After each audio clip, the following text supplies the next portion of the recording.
বাংলাদেশে একমাত্র একটাই আদর্শ, যে আদর্শটা সার্বজনীন এবং সবাই পছন্দ করে, একমাত্র একটাই আদর্শ, সেটা হচ্ছে সততা। এই সততা একমাত্র আদর্শ যেটা নিয়ে কেউ কোনো প্রশ্ন তোলে না।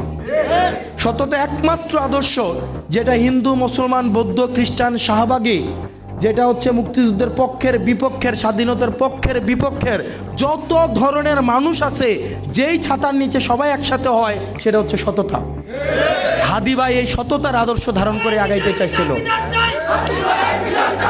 তো আমরা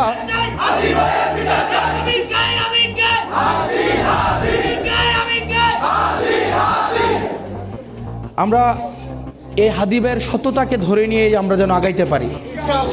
আমরা যেন আমাদের নীতির প্রশ্নে, নৈতিকতার প্রশ্নে, হকের প্রশ্নে, হালালের প্রশ্নে যেন বিন্দু পরিমাণ আমরা ছাড় না দিই।